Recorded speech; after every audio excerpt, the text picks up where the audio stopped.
Good afternoon, everyone. Welcome to our event, Building Bridges, Supportive Conversations to Prevent Youth Substance Use.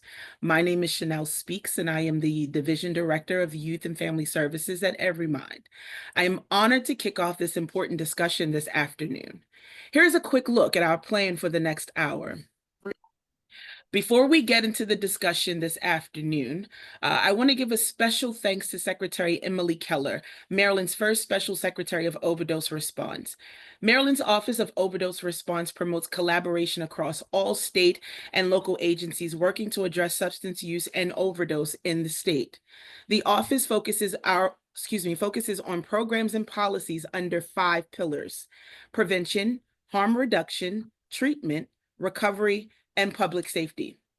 Secretary Keller has graciously provided a brief video message about overdose prevention in Maryland and information that all of us can use to support Maryland's overdose response efforts. We will play the video now and then get into today's discussion. Good afternoon. I'm Emily Keller, Special Secretary of Overdose Response for Maryland. On behalf of Governor Wes Moore, Lieutenant Governor Aruna Miller, and the entire Moore-Miller administration, I want to thank everyone for joining today's webinar. If you're here today, we know that you're a champion of prevention. We thank you for your partnership. The opioid and overdose crisis is one of the greatest challenges of our lifetimes. Nearly 7 people in Maryland lose their lives a day to an overdose. We need everyone working together to save as many lives as we can. Young people today face more challenges than any generation before them. On top of the pressures of just being a kid, students also have to contend with the spread of deadly substances like fentanyl and fake pills made with fentanyl. This isn't meant to scare you, but it's more important than ever that you have the knowledge and the tools that you need to stay safe. Young people and anyone who is around people who are using drugs need to be thoughtful with their decisions and empowered to respond in case of an emergency. Everyone has the ability to respond to an overdose, call for help, and potentially save a life. We humbly ask for your partnership as we work to decrease overdose in Maryland. First, everyone should know how to respond to an overdose in an emergency. You can visit stopoverdose.maryland.gov to learn how to recognize the signs of an overdose and how to get the overdose reversal medicine, naloxone, also known as Narcan. If you do witness an overdose, please always call 911. With Maryland's Good Samaritan law, no one should ever fear calling for help. The law protects you and the person overdosing from being charged for drug use or possession. The law does not protect you if you don't call for help. So please, pick up the phone, make the call, because you could save someone's life. As Governor Moore often says, the people closest to the challenges are closest to the solution. And we are confident and hopeful that when you are empowered with the tools you need to stay safe, the next generation will have the solutions to help decrease overdoses even further and help end this crisis. Thank you for attending today's conference and being a part of that solution. And please, if you or someone you know is struggling with substance use, call or text 988, the National Suicide and Crisis Lifeline, and get connected to someone who can help.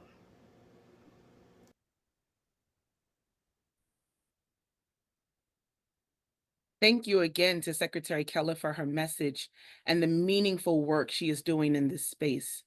This afternoon, we will be discussing youth substance use with the goals of reducing stigma, highlighting supportive communication strategies, and ultimately sharing resources. We want to highlight that October is Youth Substance Use Prevention Month and support SAMHSA's efforts to lift the national conversation and showcase prevention's positive effects on communities across the country. As we talk about substance use this afternoon, I want to encourage all of you to join us in shifting some of the language we use around this topic. Using substance use is a non-stigmatizing alternative to the term substance abuse.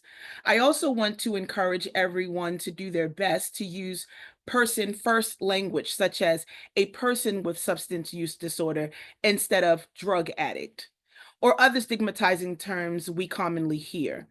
We will share a language guide in the chat, as well as in the post-event email with additional tips on using non-stigmatizing language. A little background before we get started. Every Mind provides mental health services across the continuum of care. One key resource available to all community members is our 24/7 call, text, and chat services. Every Mind is a local call center and a national backup center for 988 chat and text services, as Secretary Keller just mentioned. Approximately 98% of contacts to the 988 Lifeline find the immediate crisis support they need without the immediate necessity for further services. Every Mind is very proud to affirm our dedication to the well-being of Montgomery County Public School students through our school-based and wellness center teams, incorporating counseling, care management, and community support into a comprehensive mental health strategy. This year, the presence of these teams has been a cornerstone of support, showcasing the impactful benefits of our holistic approach to fostering student well-being. Thanks to funding from the Maryland Community Health Resources Commission, many of you may have known or hear it as the CHRC, and the Consortium on Coordinated Community Supports, Every Mind launched Project Wellness, which is the new mental health initiative in Prince George's County in July of this year. The extension of our services into Prince George's County represents a significant milestone in our mission to support students' mental health. This launch continues to mark the beginning of an exciting new chapter. Our efforts in Prince George's County middle and high schools have begun to lay the groundwork for a robust network of support, embodying our commitment to reach every student in need. The focus in Prince George's County will not only be on establishing a strong presence, but also on delivering comprehensive mental health education and cultivating deep, meaningful partnerships within school communities. These steps are vital for fostering environments where mental health is prioritized and every student has access to the support that they need. Today's discussion is just a start, and we hope to continue the conversation within our communities. Along with our partners, along with our partners in the behavioral health space. How do we work collaboratively and unite in efforts to reduce stigma, provide communication strategies, and not only highlight resources, but ensure the accessibility of those resources? We would love to hear from you.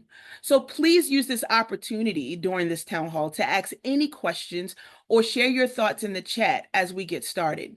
Please submit any questions you have for the panelists using the Q&A feature. You should see the Q&A option at the bottom of your Zoom screen. All right, we're going to get started and move to the conversation with our panelists. This is the exciting part. So let's get right into the Q&A portion of today's event. We have our wonderful panelists here. I'll start with Johan Orjuela. He is the Clinical Supervisor at Every Mind. Johan is an LCSWC and a licensed independent clinical social worker. He has 15 years of experience working as a social worker and mental health therapist in both nonprofit and private practice. Johan has experience working with individuals across the lifespan, including children, adolescents, and adults with long histories of trauma. Welcome to the panel, Johan. Our next panelist is Tiffany Haynes. Tiffany is the Senior Clinical Manager for Every Mind's Hotline Department. Tiffany has 16 years experience in individual and family therapy, community-based mental health, substance use disorder treatment, and eating disorder treatment. Tiffany is licensed to practice therapy in Maryland, Virginia, DC, and Florida as a qualified clinical supervisor. She's a national certified counselor and certified clinical trauma professional. Welcome to the panel, Tiffany. Lastly, we have Tid Sissoko, who currently works as a therapeutic mentor at Laurel High School as part of Every Mind's Project Wellness initiative in Prince George's County. Tid has a Bachelor's of Arts in Psychology and previously worked as a case manager in DC for adults with mental illness and as a behavioral analyst for youth with autism spectrum disorder. Welcome to all of our panelists. We are excited to get started today. All right. So what we're going to do is we're going to start with the with our panelists. We're going to ask a number of questions. Panelists, I am going to start the question off targeting one person, but certainly that question, once the initial person responds, there can be follow up from any of our panelists. All right, so we're going to get started. Johan, lucky seat number one. We heard in some of the videos about the relationship between stress or emotional well-being and substance use. Based on your experience, what is the role of emotional well-being in substance use? And then the second part is, and how can adults support the emotional well-being of youth? Hi, everyone. I'm so excited to be here today with all of you. This is a very interesting topic. Definitely, we need to start these difficult conversations with our kids and among ourselves. So getting right into it, what does emotional well-being have to do with substance use? So a lot of the times what happens is that kids, adolescents, definitely from an early age, they really want to cope with the anxiety, with the depression, with the stress of the daily things that they have going on. And also, it's the substance use can, in any substance use can be the social lubricant for them to be more at ease and be able to cope with those situations that may be challenging. Um, Kids are trying to cope. Kids are trying to definitely escape sometimes those difficult emotions. Um, and they want to experience just feeling better in social situations and maybe in situations that maybe they want to cope alone. How can parents provide support? I think number one, we should be creating a safe space for kids to talk about their challenges. What does that mean? In my experience working with parents, I try to encourage them to become the Buddha, the Jesus Christ, whatever you want to call it, and become that safe space so that the student is able to trust them and communicate their needs. At the end of the day, a lot of the kids want to be heard, they want to be seen, and they want to be able to trust to so that they can walk towards the adult and definitely have that conversation where they can bring their concerns. So open communication, it's kind of like what I'm talking about.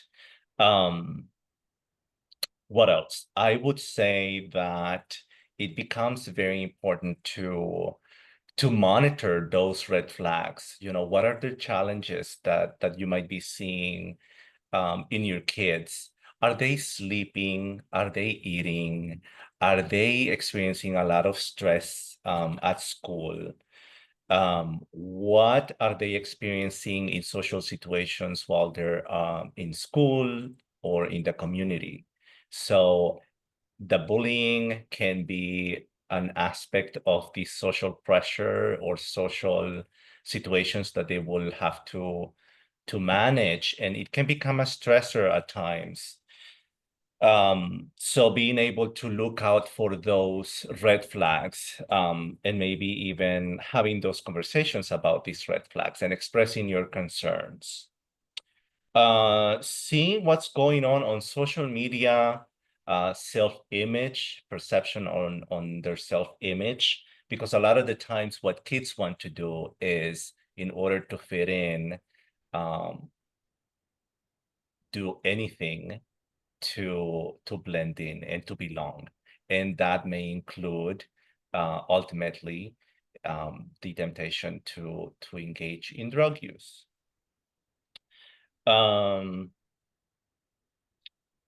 You know, kids do need adults, and parents, they can't do this alone. It does take a village to raise a child, and parents can ask for that extra help.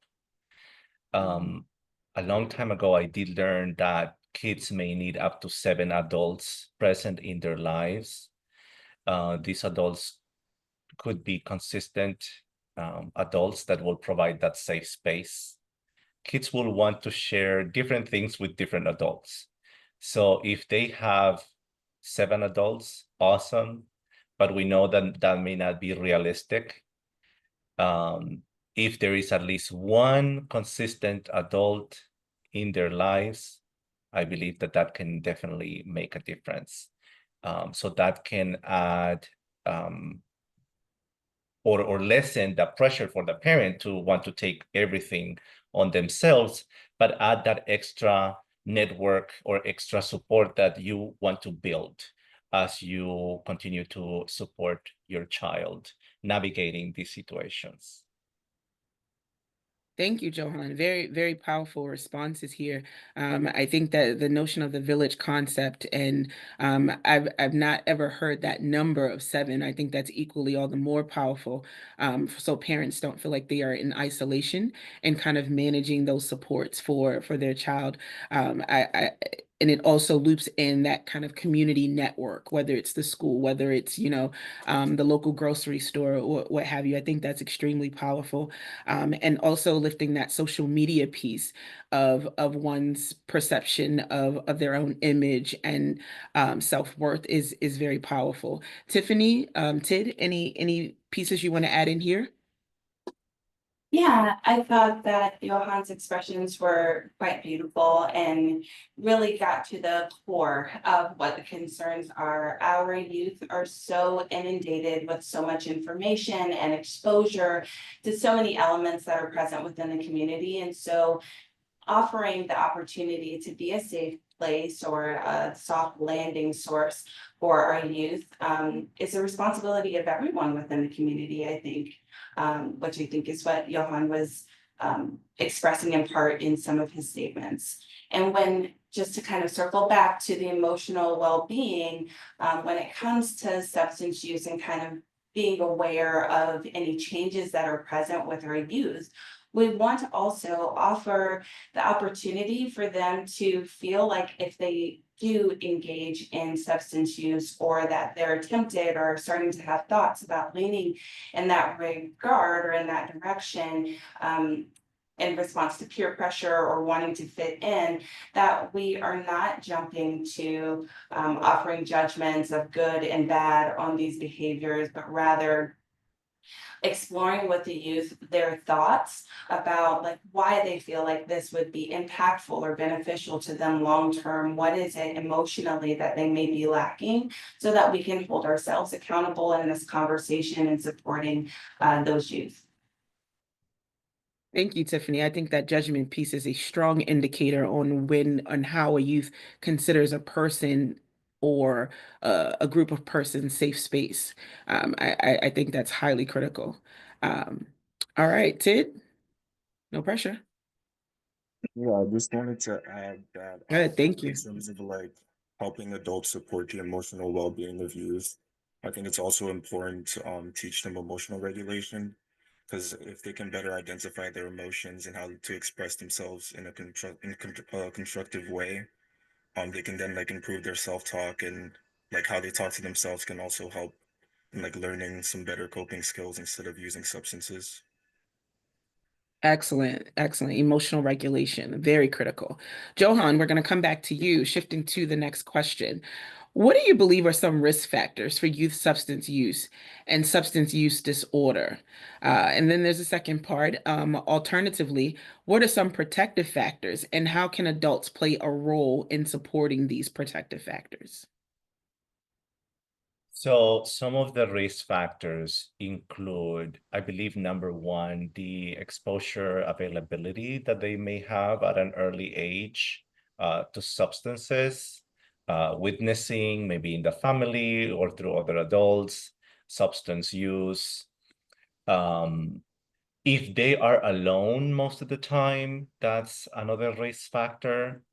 I have met teenagers that they grew up maybe with a grandparent, and the grandparent, what they did was work all day most of the time.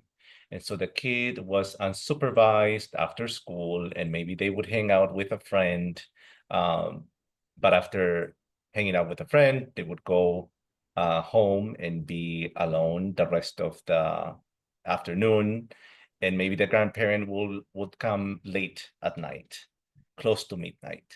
So what is the kid doing? Spending a lot of the time by themselves. Some kids growing up without a parent or both parents, it's a risk in itself. Maybe it's another adult taking care of them, but the idea of abandonment already becomes this huge risk factor for a lot of teens growing up. A history of stress in their lives, trauma, can definitely become another risk factor.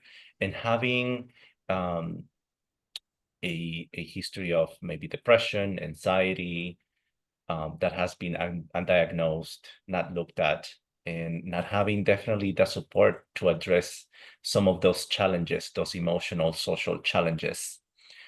And eventually, if they witness or see their peers using or engaging in drugs, that will become another red flag and risk factor.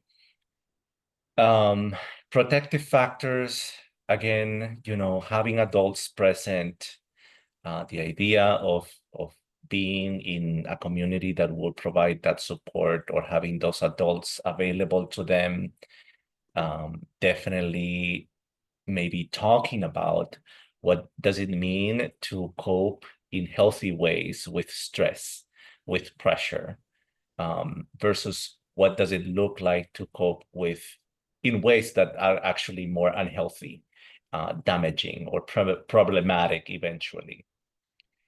What else? Yes, having, again, at least a consistent adult. A lot of the times there is an adult at school that could be the school counselor, but we can be creative. Do you have a good friend that you trust as a parent? Can this friend approach or be available to your child to have some of those conversations that maybe you cannot have? And could this friend be a mediator? Again, it's like that network of accountability or a network of support. Clear expectations and boundaries about what does it mean to engage in drug use, and if so, how do you want to talk about it, or being curious to talk about some of these situations that they will encounter at school or maybe in the community, and definitely cultivating the trust, cultivating those conversations where there is connection and constant communication between you and your child or your children. Those are some of the things that I can think of right now. Definitely asking for help, ask a professional to maybe help you figure out if you're, a lot of the times teens don't want to engage in therapy right away. Maybe they have their own ideas of therapy or maybe that support. But the parent could be the role model. They could be the ones to start their own process in figuring out a lot of these things themselves. And it could be that they will learn how to have conversations with children, so that then they will be able to prevent a lot of these riskier situations. Excellent. Thank you so much, Johan. I want to do a quick spin-off, a question to you, Tid, as you work on the front line as a therapeutic mentor. Johan mentioned that isolation factor, according to a parent or grandparent or guardian who is kind of working all day long and that child is kind of left to themselves. And honestly, sometimes that happens when a parent is actually present, but mentally they're kind of, concerned with and overwhelmed by the daily and ongoing vicissitudes of the day. What resources do you think would be available, or one that we could suggest for youth to be involved in to kind of minimize that isolation as best as possible? Yeah, so I think like being involved with and like healthy activities Mhm. for youth with their peers is very important, like having something to do after school. Maybe if you know that their parent is maybe coming home around like 6 or gets off a little bit later, just having something to do that they're actually interested in and engaged in is like a really good way for them to like manage themselves and not go down using other substances to feel a little bit better or using other avenues. I think it's also important, like from my role, I guess like I can meet with students after school. So maybe Mhm. having one or two of our meetings be after school instead of during the school day or at lunch, is also important, is in a way that I can help and be there for the student. That way I can kind of monitor how they're doing, kind of reinforce those protective factors and assess those risk factors too. Excellent. Thank you. And so, Tid, as we're already talking with you, given that youth often report stress management or self-regulation as motivation for substance use, how can we support youth in developing healthy coping skills and encourage them to practice these instead of using substances? So, in addition to kind of those external resources, how can we support them in developing healthy coping skills? And again, encourage them to practice those instead of using substances. Well, I think helping educate youth on stress and how it affects them, like being very specific to each student. That way, like they know exactly what their triggers are for stress and making sure that they're able to have certain like coping skills there that they can use, like alternatives such Mhm. as physical exercise, mindfulness, breathing exercises, or talking to a trusted adult like myself or somebody else, and or engaging in hobbies. I think it's important, like from our role, to model and reinforce like really healthy coping skills. That way, like practicing it yourself is really important. If they walk into the classroom and they kind of see me doing breathing exercises, they might like see what that's about or just get them curious to even open to starting it. Um, and then also giving them like positive feedback and encouraging them once they do it independently. So if you do see them, they're angry one day and then you see them actually practicing the breathing exercises, you can just give them some words of encouragement to kind of continue that behavior going.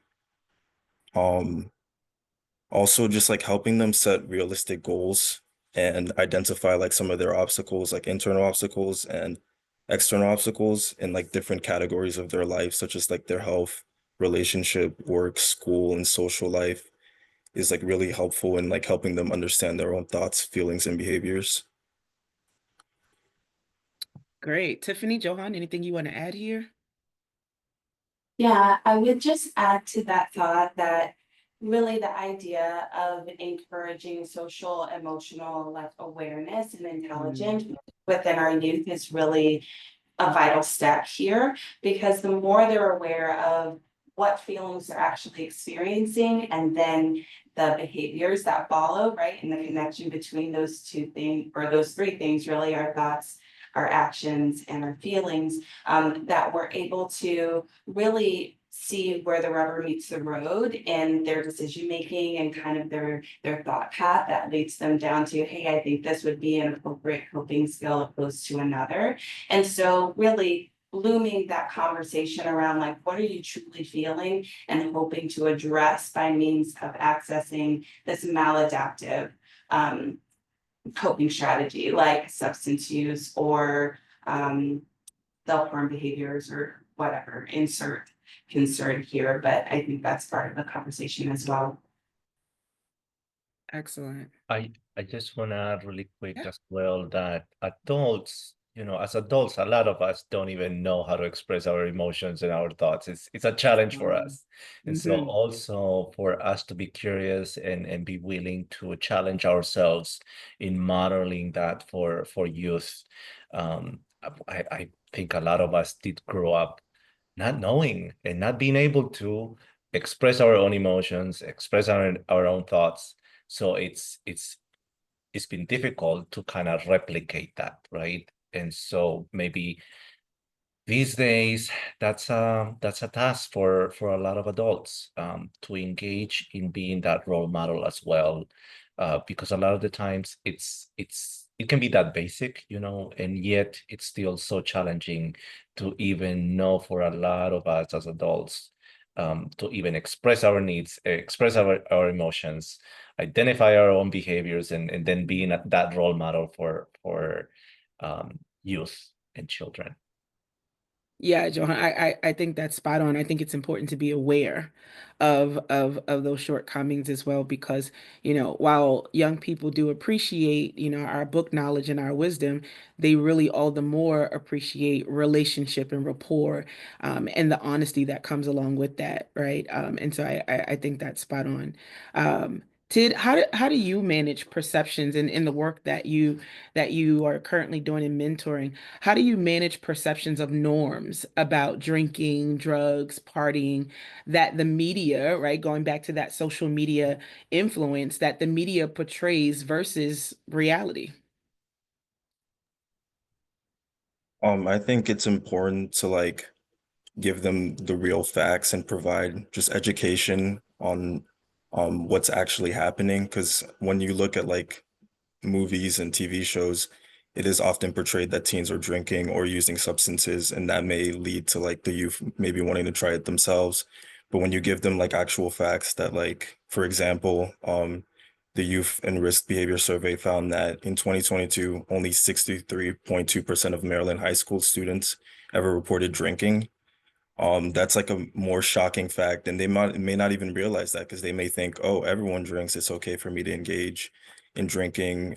I think it also helps like parents kind of realize that like maybe it's not okay to like let your kid engage in certain behaviors because it's not normal for kids to experiment, and not every kid can experiment and be okay afterwards.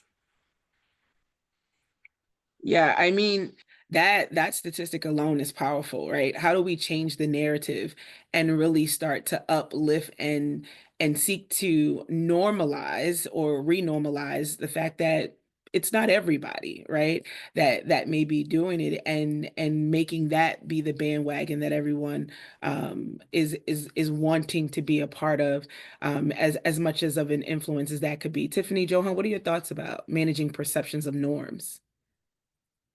Yeah, I think the only thing that I would add to this is that the as much as it may be normalized in social platforms and within their smaller social groups, we have the duty and or responsibility to normalize the conversation around like, hey, that's a bit of a glamorization of the circumstances, right? And kind of giving more of the reality versus perception, right? Viewpoint when it comes to substance use and like the impact, and really talking about the long-term effects of use in individuals' lives, and that use itself does not mean that it's terminal and that you're forever going to be burdened in some way with the challenge, but rather navigating it in a way that is intentional and well informed, right? So having that conversation and really normalizing that there are consequences to the use, and they don't all result in having a good time at a party.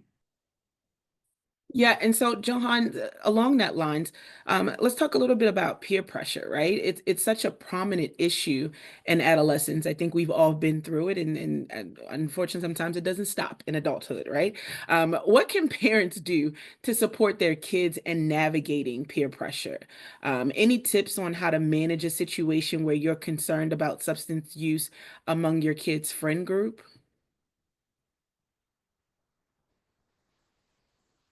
Yeah, so peer pressure, it's such a huge thing.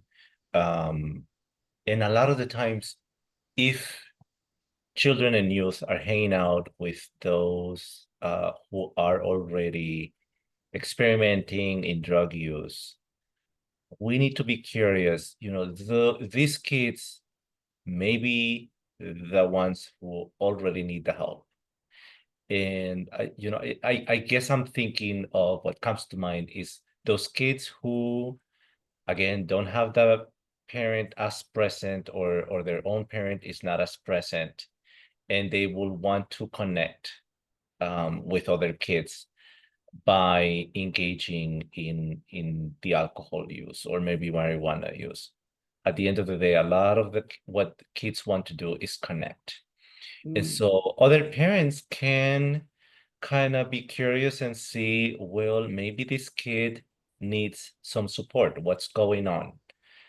Becoming maybe that parent who will provide the support to the kid who's hanging around with your kid, and asking those questions, what's going on in your life, and providing that support and initiating those conversations around what's going on in their lives, what's happening, that you might be coping in ways that can become problematic, and becoming more educated in the consequences of different types of drugs and their use, and being able to facilitate those conversations and expressing your concerns for their overall health, emotional, mental, physical health. Eventually, just having those more open conversations and expressing those concerns and asking for that permission. Hey, how do you want me to support you navigating this situation? And maybe trying to see if you can become the mediator with the parents who might be absent, or whoever is present in their lives,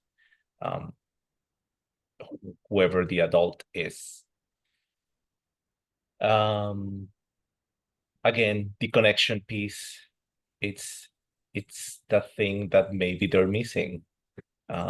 It is across, I guess now research is showing that connection is important with people who are struggling with substance use.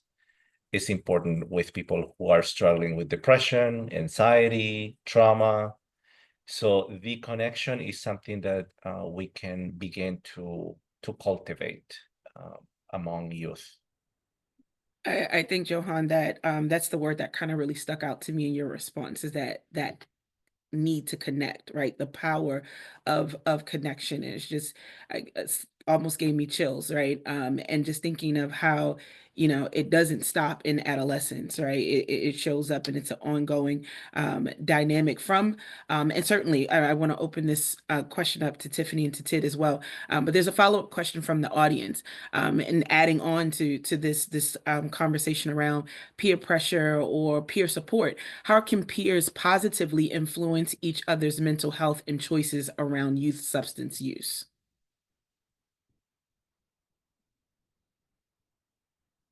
How can peers positively influence other youth? I was gonna add, say that like one way that they could positively influence them is just by like engaging with their peers in the activities, in like the coping skills activities, and like speaking to them maybe about their use, just having them like be a little bit closer with their peers so that they're able to like kind of share what's going on in their lives a little bit. And then like have positive influence on that. So like kind of like if you know that they're hanging around like a bad group of kids, just being there and being like, hey, do you want to do this instead? Like go play basketball after school. Kind of like encouraging peers to engage in better activities and encourage their friends to engage in better activities. Yeah, like a positive peer distraction, right? Veering to do something more positive. Um, Tiffany, let's talk a little bit about 988. And we know, in addition to calling, there is that texting option, and that's really one of the prime mode of communication for a lot of young people. What happens when you call 988? And it's relatively new, and still there's marketing out there about it. Certainly doesn't have as much history as 911. So what happens when you call 988, and how can 988 support callers who are struggling with substance use? So when visitors of any age reach out for support through the hotline, they're met with support from a crisis hotline counselor who has been trained to engage in high-level active listening, right? And the use of motivational interviewing and using exploratory questioning, and we're maintaining this confidential space in a sense that it is non-judgmental, and in hopes of being able to work with the visitor in identifying their primary concerns, maybe uncovering what's contributing to the changes in their mood or emotions or their use. If their use is centered around wanting to end their life in some way, or if it is long-term in response to coping strategies that they've developed over time due to adverse childhood actions or trauma or some other experience that they've had. And in that conversation, we're not only assessing for risk, but we're prioritizing that individual's safety, even if their choice at the end of that conversation is not to seek out a formal means of recovery or a resource in that regard, but maybe just have a sounding board to share their thoughts and emotions. That's really the goal of Hotline, to be that kind of voice or listening ear in the night or day or any time, because we're available 24 hours a day, 7 days a week, 365 days a year. And really supporting visitors and identifying what protective factors that may bring them hope in the future and or give them that spark to want to move forward. That's where we are currently. Where we're moving towards is the development of the substance use care navigator within Hotline. And this individual or this role kind of acts as a bridge between those individuals that reach out, whether they are youth or adults, or third-party individuals seeking support for their loved ones. Those that consent to this service are able to kind of dig a little deeper into accessing like what are your immediate recovery needs and or supports that might need to be identified. So as the secretary in their video shared, it could be finding the access point for getting Narcan, or just observing like where are the detox centers or what hospitals am I able to go to, maybe even having just an open pathway or means to speak to someone to answer those questions of like, what are the next steps after I make this call? What can I expect? And so the substance use care navigator is able to provide that support that's a little bit more ongoing rather than that immediate one and done touch point that sometimes happens in the 988 hotline environment. And we're continuing to develop as this comes to fruition at the start of next year, those relationships with our community partners to identify ways that reduce the amount of barriers that are present or could be present for visitors when they're seeking support, which addresses not only the overarching concerns that are present nationally, but even more directly in our community within Montgomery County. Thank you, Tiffany. I think that percentage of youth that are using the text and chat method is amazing. That there are at least 50% of youth that are doing exactly what we've talked about, reaching out, trying to find that safe space, trying to find that assistance and those resources. And it's all the more powerful to hear that there are ongoing developments within the crisis hotline, within 988, of, expanding resources and strengthening partnerships, just to for sure strengthen that pipeline. Tiffany, how can we engage youth in conversations about substance use in a way that lets them open up to us and resonates with them? Yeah, I think my grandmother used to say quite often, and it would annoy me then, but I see the value now, that we should be slow to speak and quick to listen, right? Because we have 2 ears and 1 mouth purposefully, right? So the first element is really just providing that space that values suspended judgment and offers a lot of validation and empathy to the individual or the youth that is sharing their story. They are in fact the expert on themselves, right? And so they are the best judge of like, hey, this is where I was emotionally that led me down this path of using, or I was experiencing all of these pressures or viewing these things on a social media platform, which led to my thoughts related to this. So that's kind of the very first thing that I would encourage there. Really recognizing that despite the age of anyone in this discussion, We all experience stress, right, and have a reaction to that. And we benefit from our feelings being validated and having a sense of security and knowing that others are hearing us and seeing us and not dismissing our concerns as being trivial or beyond our scope because of our age, right? Second to that, I would say kind of matching that language if we're talking about rapport building, not trying to speak too high above their capacity to understand and or their lived experience, and really relating them and mirroring back the language that they're using to describe their experience. And even when they're unable to find the words, offering like, hey, it sounds like you might be describing this. Is that pretty accurate? Which I think is something that all of us can do pretty effectively. The last point that I would probably bring out is try to do, again, more listening than responding. This can be really tough, but showing that we're present and in the moment with that individual or that youth can really open a pathway of communication that allows for more vulnerability and more fluent conversation back and forth long term. Thank you, Tiffany. I mean, this phrase of suspension of judgment, it just has my brain wheels churning. Again, having been in this work over 20 plus some years, the suspension of judgment is the gateway to trust with young people. It is so transformative. It is so powerful.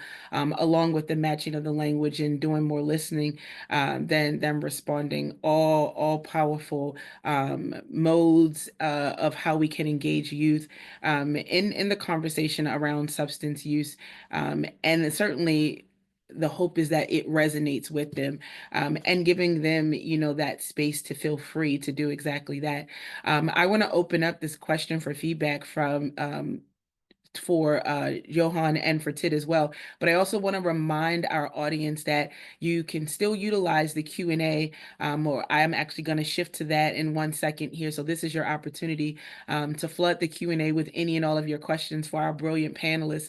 But Johan and Tid, what are your thoughts about any additional ways from what Tiffany has already shared, which are certainly powerful in nature, ways that we can engage youth in conversations about substance use in a way, right, that allows them to open up and that it actually takes a seat in their heart and their mind and stays with them?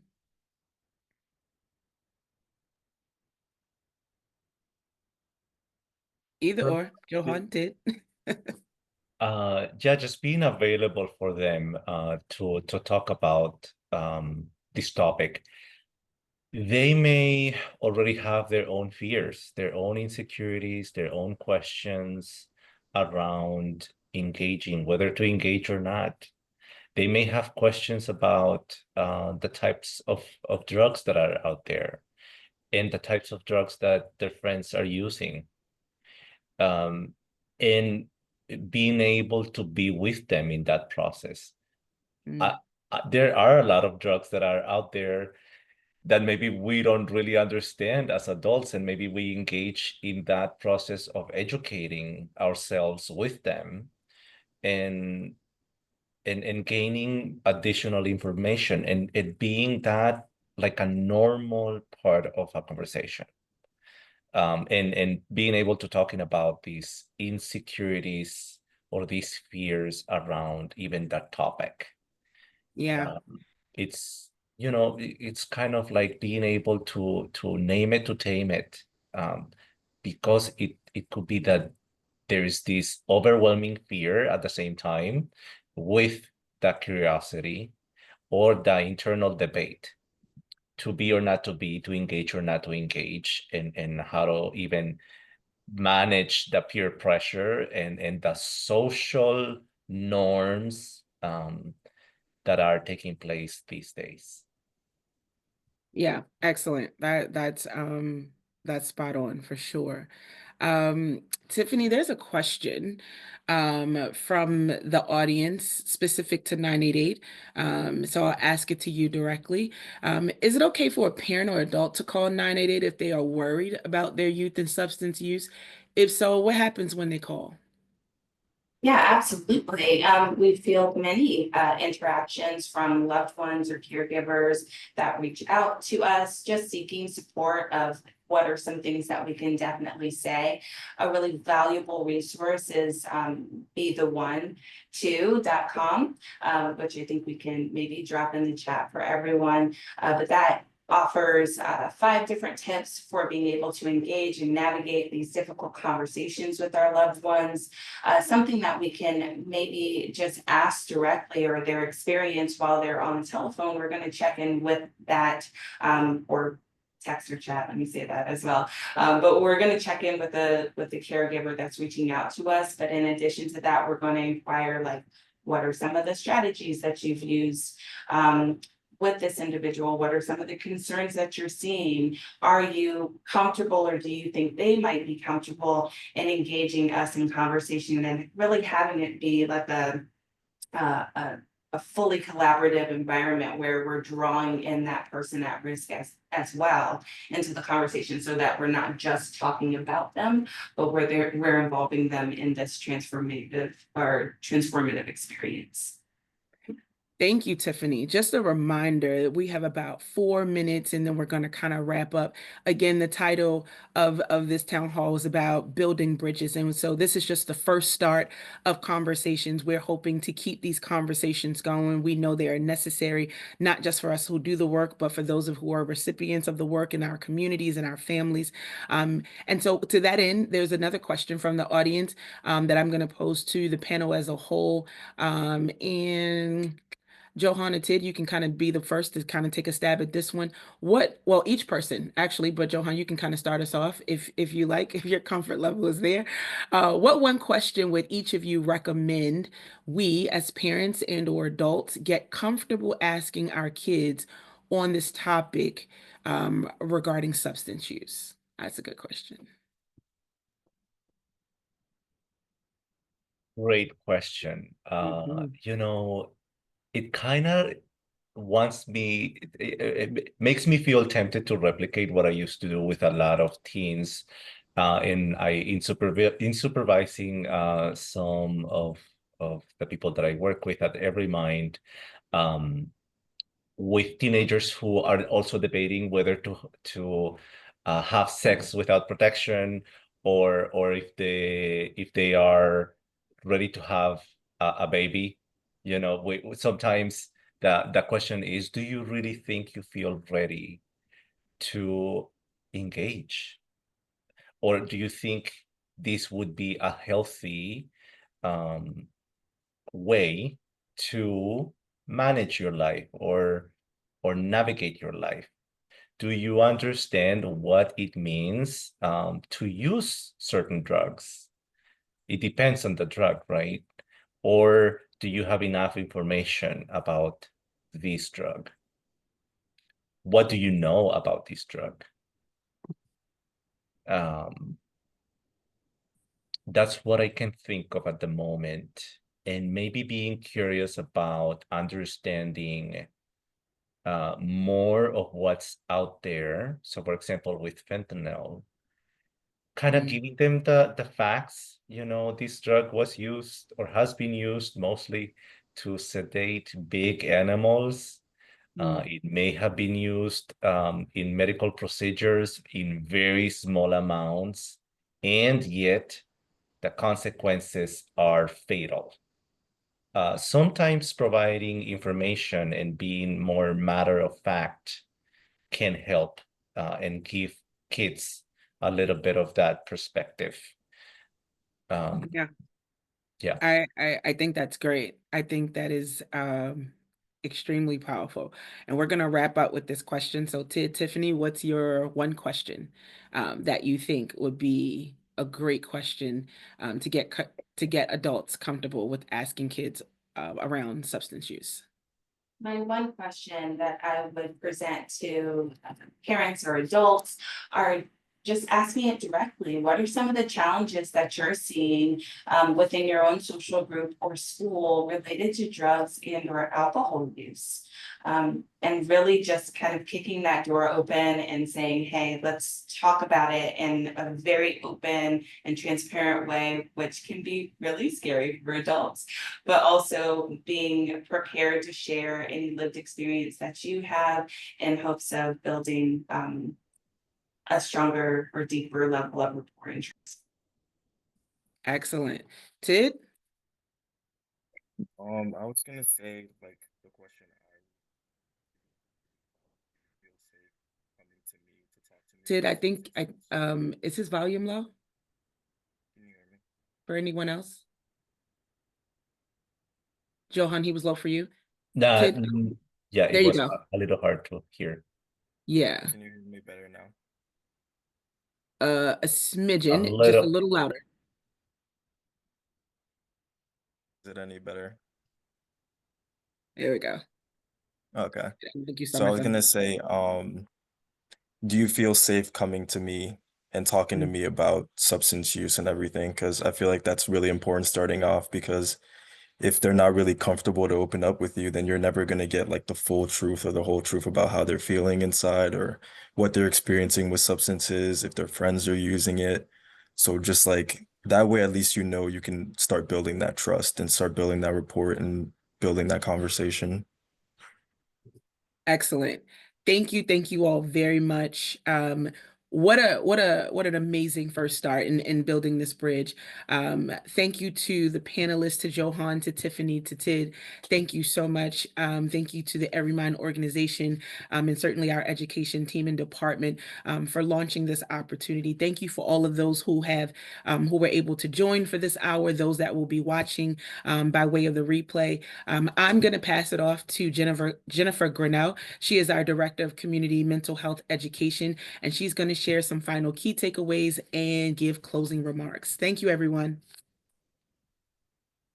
Thank you so much, Chanel. Good afternoon, everyone. My name is Jennifer Grinnell, and I am the Director of the Community Mental Health Education Department here at Every Mind. I am so glad that you all could join us today for such an important topic. Youth substance use. I want to first make sure that I deeply thank the Mead Family Foundation for their support and allowing us to bring this topic to all of you today.